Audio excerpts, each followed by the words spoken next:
Hello, everyone. Today I want to talk about a 1940 movie, The Mortal Storm. This stars James Stewart, Margaret Sullivan, Robert Young, Frank Morgan.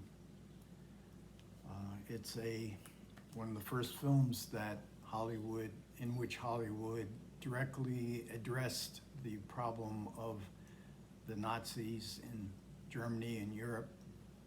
They had kind of avoided it for many years because they had a foreign market. Profits, they didn't want to offend people. Profits they saw as tied into lacking offending anybody in the world. But they couldn't avoid it by 1940. The Mortal Storm was based on a novel written by a German woman, and it had been kicking around for a couple of years before. The storyline is of a eminent German hair professor in a southern Bavarian German city. He's the first 30 minutes of the film is a birthday celebration of this professor played by Frank Morgan, and he has a science class. Two of his pupils in his classes, played by James Stewart, Robert Young, were longtime family friends. So after he is surprised with a tremendous celebration of his birthday in his classroom, the other professors come, his family is there. And then when they go home, again, these two family friends, his two his two stepsons, one of them whom is played by Robert Stack, are at the table of the birthday celebration. The professor has married a rich aristocratic woman. They also have a daughter together, played by Margaret Sullivan. Robert Young and James Stewart, the two longtime family friends, are vying for the affections of Margaret Sullivan. So there's much joy, there's much love towards the professor, but that is interrupted by a radio broadcast in which Herr Hitler has been named Chancellor of Germany. The two sons plus Robert Young are in ecstasy at this news. Robert Young says Hitler will make Germany great again. They rush to the radio to listen to the broadcast, and we have a great shot of this great composition in which we see the old Germany in the background.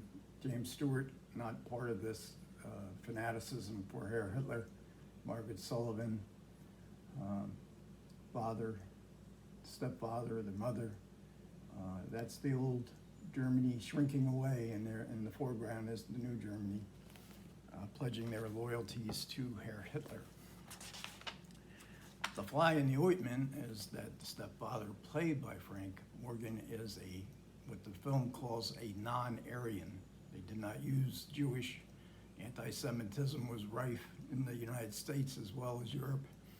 They didn't want to offend the anti-Semites, so they used the word non-Aryan. So he is endangered. Their half-sister is in danger, but of course they're so eminent, no harm will come to you. You're too important a person. Of course, that is a false belief as the fanaticism takes over the adoration of the leader, the Fuhrer. So we now see another scene in the university in which the professor is doing a experiment involving blood. Now the students are mostly dressed in brown shirts. Their leader stands up and asks Herr Professor if Aryan blood is the same as non-Aryan blood. Professor, of course, adamantly says there is scientific truth, they are the same. Infuriates the students. Most of them walk out, and we now know that Herr Professor's fate is doomed. So we have this love story, the death of love in a way, death of tolerance in the pursuit of nationalistic ideology and adoration of a leader. And the film was made at a time when the news, by the time they filmed, even though it's set in 1933 and the subsequent years of the 1930s, by the time it was filmed in 1940, the news was daily more dire every day, and people were depressed. Hollywood was full of European exiles from Europe, exiles from Hitler. There's a scene that's set in a concentration camp, presumably Dachau, and there was an employee, Richard Rosen, who was employed by the studio, and had been an inmate of Dachau, and was released, made his way to the United States, and he gave the MGM set designers detailed idea of what Dachau looked like, and they recreated it on the set. But very little of that is actually used in the movie. I think the movie was considered so depressing that if they did too much Dachau, it would be almost unbearable. And truth be told, this is a very painful, very sad movie. And its disintegration of family and disintegration of love. Here's a scene, typical scene of they're having a nice kind of reunion, Jimmy Stewart, because he's not part of the Nazi movement. He's coaxed down to come to the beer hall with his formerly great friends. Margaret Sullivan coaxes him down. But the fanaticism is overwhelming the beer hall and leads to the bullying of the longtime non-Aryan school teacher, elderly, and he's beat up by the brown shirts outside the restaurant or outside the beer hall.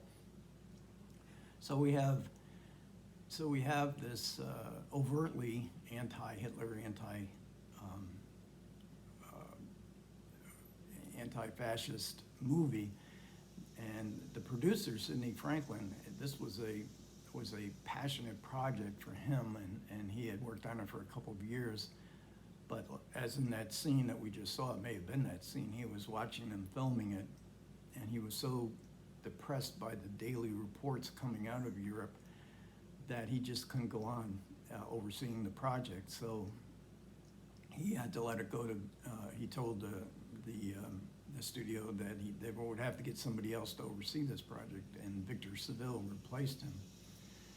As far as the actors go, Jimmy Stewart and Margaret Sullivan were quite an amazing team, one of the great teams, and I think in Hollywood history. They had a long friendship.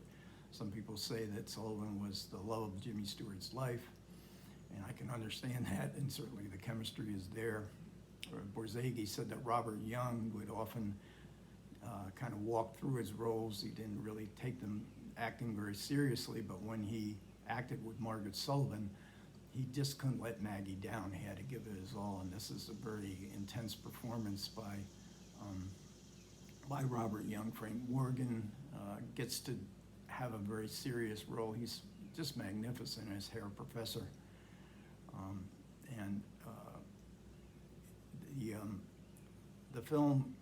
The film also, well, let's get back to Victor Seville a minute, because the movie was now produced by Victor Seville, and in subsequent years, Seville would say that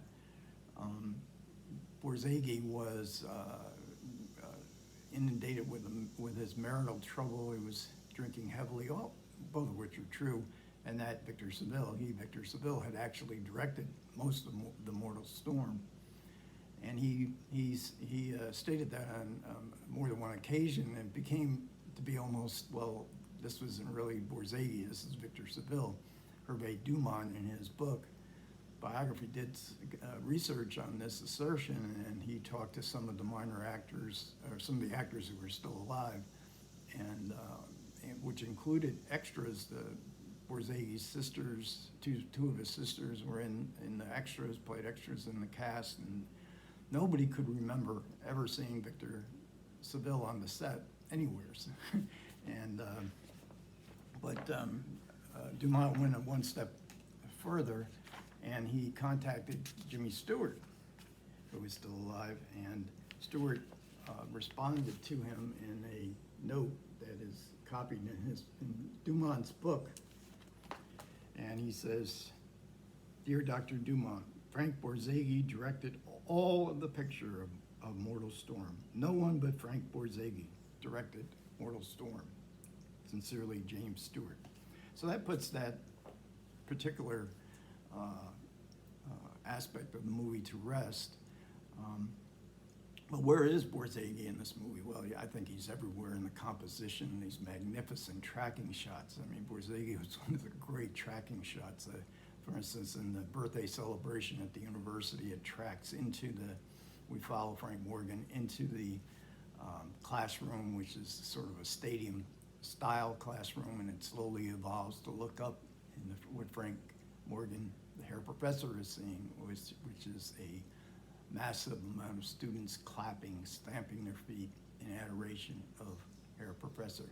But there's many others, including the scene in the beer hall.